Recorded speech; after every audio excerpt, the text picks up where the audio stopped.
All right, welcome in to another episode of Betting the Pitch. I'm the real_G Warner on Twitter, Instagram, StreamYard, I believe, wherever you find this. Thank you for watching.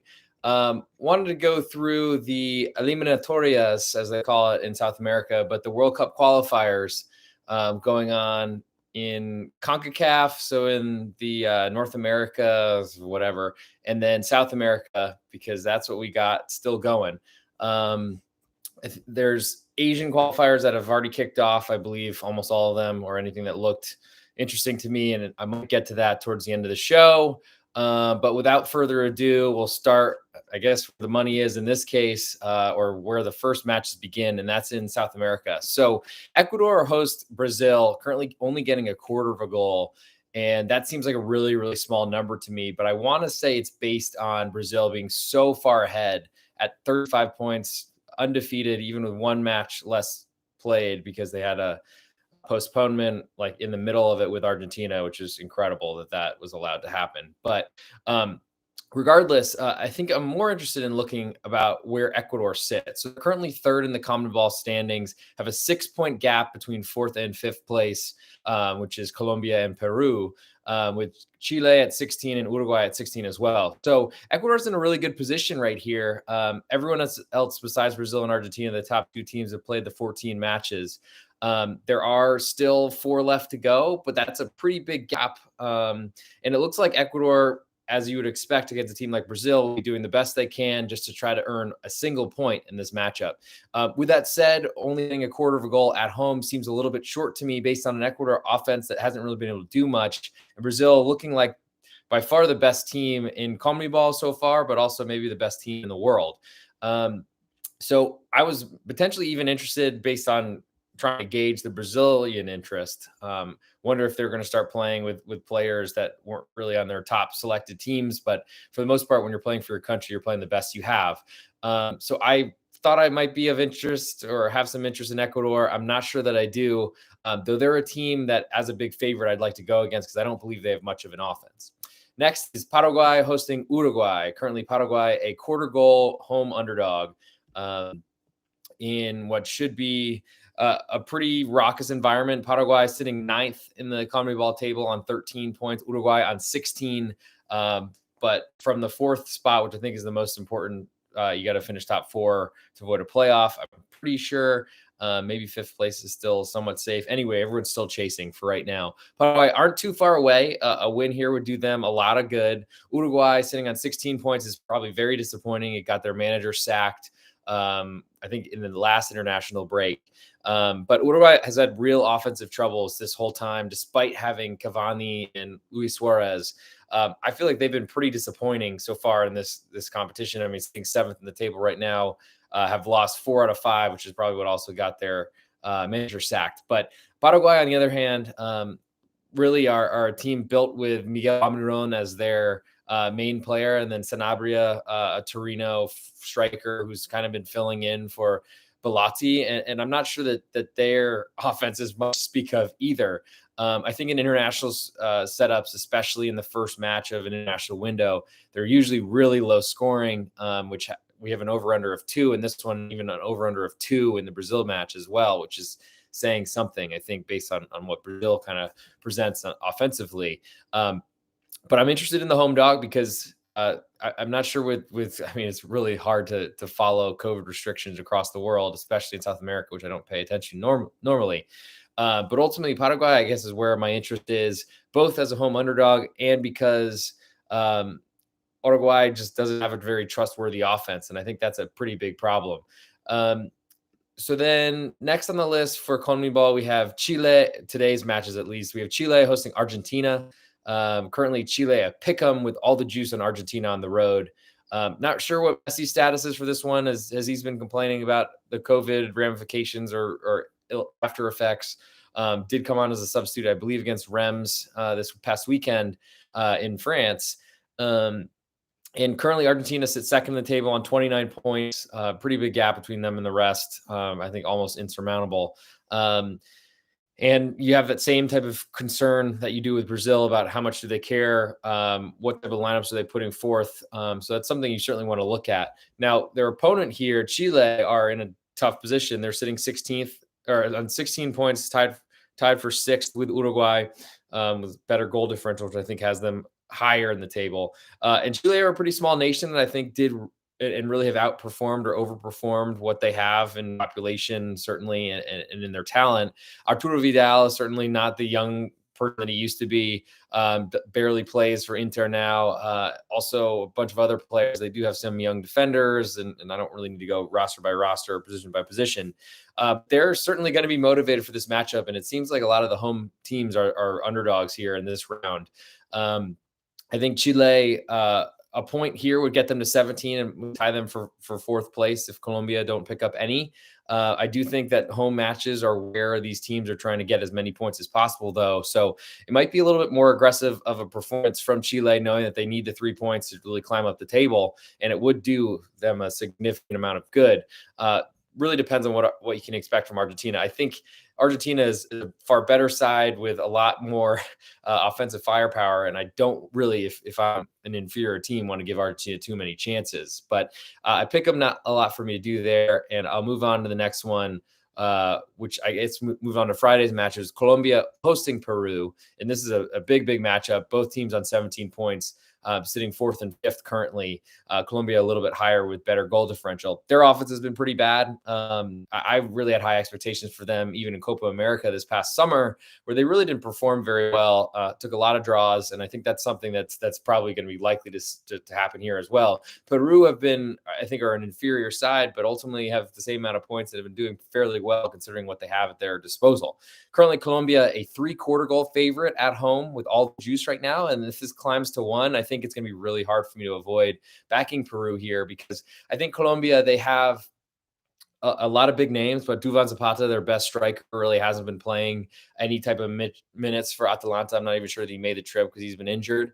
Then they have James Rodriguez, who's basically disappeared from the top stages of European football. And I think where I sit right now, I'm really hoping this climbs to 1, because just talking about it, I think the Colombia offense is so decrepit, really, or really just so weak. It doesn't, toothless maybe is another better word to describe it. And I think Peru have shown that they can play some pretty tough football. They've done really well, I thought, and even challenging the bigger sides like Argentina or Brazil. I can't remember which one in the Copa America this summer. So with a lot of hope on the line here, and I think Peru taking a point on the road at Colombia would be a huge win for them. So I could see them sitting in and making it really hard on Colombia to score, which seems like it's really Colombia has been a side of Juan Cuadrado, and that's about it for months now, it seems.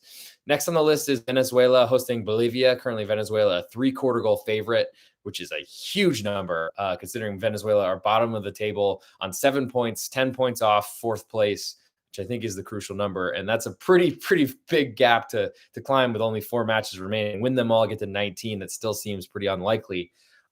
Bolivia, on the other hand, are on 15 points. And that's right in the striking distance. I mean, 4 matches left. I doubt they'd win them all. And they do have a pretty crazy home split, I think, because they're playing at such a high altitude but then again, there's a lot of South American matches at high altitude, so I'm not sure how much that means. But Bolivia is certainly one of the smaller nations in here. Venezuela, with their economic problems, has certainly not helped, and they've definitely been missing a lot of their more talented players throughout this competition, specifically some of the Spanish players that didn't come back. Machis didn't play as much as I would expect, and others as well. But Venezuela as a 3/4 goal favorite seems really high to me, and I don't know what that really says about. Forgive me, I'm not as in tune with Bolivian soccer. Most of their players, I think, are playing in other countries in South America. But Bolivia have been, I think, better than anyone would have expected. Probably everyone expected Bolivia to be worst in this CONMEBOL qualifying. Who knows with COVID, maybe that's caused a lot of problems. They won 3 of the last 4 matches. Certainly there's big time gaps in how long this has been going on, but ultimately Venezuela don't seem like a really good favorite at that level. And they would have to win by 2 goals to take a full unit from you. So both of the underdogs on Friday are very interesting to me. Peru, that looked like it might be climbing towards that +1 number, which would be, I think, a buy price for me. And then also Bolivia, who I wouldn't put it out of that because this number seems really high anyway. And more of the juice is currently on Venezuela. So that will cover the, let's see. So that goes through the CONMEBOL. I think I might as well then next switch to CONCACAF is that. And then I do plan to do another one of these on the World Cup qualifiers, hopefully before everything kicks off next round with Asia, because I tried to do this yesterday and didn't get to it. Ultimately, CONCACAF is, I think it's another 4 teams to make it here. Canada currently leading on 16, USA 15, Mexico 14, Panama 14, and then a pretty big gap to Costa Rica, 5th, sitting on 9 points. And so with that in mind, Jamaica hosts Mexico in the first matchup starting today, this evening. And Jamaica on 7 points, Mexico on 14. I think Mexico has been really disappointing in how they performed so far. High expectations for them to win the qualification group, but ultimately, I don't know that there's a huge difference between finishing first and finishing outside of a playoff position. But from what I'm looking at, Mexico are certainly a good side with a lot of talent, but ultimately, I think it's kind of the same type of scenario as their offense hasn't been as good as you'd expect. I don't know if that's a COVID thing or teams not being able to practice as much together or whatever, but their players are spread throughout the world because they have a lot of good players in Europe. And that's been a problem. Jamaica, on the other hand, had a really disappointing start to their qualification. They've been unbeaten their last 4, which is pretty important. But Michail Antonio hasn't really done very much for their international side. And I think they have some really talented players, Leon Bailey as well, amongst others, Bobby Reed also from Fulham. But I think Jamaica has been the most disappointing of anybody in here. So 2 disappointing sides playing each other in Jamaica, which I'm not sure what the crowd situation will be like. And so it probably makes too much sense to expand upon that. But currently Mexico with all the juice right now and a half of a goal, likely climbing to a 3/4 of a goal favorite. Imagine that they are viewed as a much stronger side. And I don't know that I believe in Mexico, their offense, to be that much better than Jamaica on the road. I feel like a Jamaica point here, though, is not really enough. So I imagine they'll be on the front foot, which will give plenty of opportunity to Mexico and a better Mexican attacking talent to have more shots at goal. I do know the Jamaica keeper is very good, Blake, but he just unfortunately might be under a barrage of shot attempts, especially as Jamaica know they need to win in order to push forward. I don't know that that's going to change their strategy significantly because they're basically playing the best team in CONCACAF. But from where I sit, I'm certainly nervous about Jamaica throwing the defense to the wind, and it's been pretty weak throughout a lot of this competition until that last 4-match stretch, which is a significant amount. But ultimately, I think I'd want to get a full +1 in order to be involved on Mexico. Next is USA hosting El Salvador, I believe in Columbus, Ohio. It's going to be very cold. El Salvador sitting 7th of 8 on 6 points, having lost 3 of their last 4. USA, I think another situation where the offense has been pretty. The U.S. has certainly a lot of players at their disposal, but ultimately not a lot of them have done very much good in Europe. So I'm not sure what to expect there. I think there are plenty of questions about Greg Berhalter as well. But USA currently a 2-goal favorite at home to El Salvador. It's a big number. But I got to say, once that first goal goes in, I think the second is more likely than the first. And this number could get out of hand. Now, with that said, getting a full 2 goals on a home team where most people, I think a lot of you taking lines from Bet Online, they're not too off from the European or I guess global marketplace, because they would get crushed by that money if they were. But ultimately, I do think the line will skew a little bit towards the U.S. men's national team. So there might be some value in El Salvador getting 2 goals. They're only -6 in their 8 game matches played for goal differential. So there's some possibility that they hang around, especially because the USA offense, I think, is going to take some time to get going, as it's really had trouble getting anything going for a while. So we'll see what happens. But ultimately, I guess, gun to my head, I'm certainly leaning to that +2. Next is Honduras hosting Canada. Currently, Honduras bottom side on 3 points. Canada top side on 16. So a pretty big gap here. Honduras has lost 4 of 5. Canada's won 3 of the last 5, unbeaten the last 5.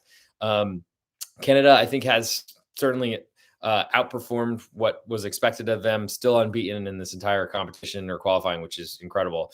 But ultimately, they're a half a goal favorite on the road here with all the juice on Honduras at home. And I think that speaks to Canada maybe being a little bit overrated on where they sit, but ultimately they can only do what they've done. And it's pretty impressive to see where they sit, especially because that looks pretty safe for potential qualification for the World Cup in Qatar. I think from where I sit here, I was pretty interested. I played Honduras hosting the U.S. And when they were really struggling to score goals earlier in the qualifying window. And I think Honduras took a 1-0 lead and looked pretty good early, but staying power was an issue. Depth, I think, is a problem. And I'm not sure what to really expect from them. I do think that Lozano from Cadiz is on Honduras, and he's been playing well in La Liga. But I'm not really interested in Canada road favorite, I must say. If this falls to a quarter of a goal, I feel like that will limit my interest in Honduras. But currently at the half or at half a goal, where a draw wins a full bet, I think that does interest me in Honduras quite a bit. But the differences and discrepancies between where they sit in the table is certainly a concern. Honduras are going to have to go for wins. They know it. But I don't know that they're ever really going to be in a situation where they give up on the points tally just to play defense and try to be conservative and not lose or embarrass themselves. I don't think that's how they think. So maybe that half a goal is really not as big as I'm thinking of. Next is Costa Rica and Panama. Currently Costa Rica on 9 points, Panama on 14. So this is a pretty big match for Costa Rica to try to close that gap. Costa Rica at home are a quarter goal favorite. All the juice on Panama on the road. And if you look at performance, I mean, Panama has been much better. Costa Rica with Keylor Navas, who I think got injured the last international break and then got substituted, and the backup keeper came in and was really not impressive whatsoever. I think from where I sit on this one, lean to the underdog on the road. I mean, should be no surprise to anyone that follows these podcasts. But ultimately, I think from where I sit, Panama are of interest to me, but the line is looking like it's going to fall towards a quarter. I think the Costa Rican offense and really their side in general has just shown that it's aged over time. Brian Ruiz is still out there, I think, but trudging along, no chance to catch up to anybody with any pace.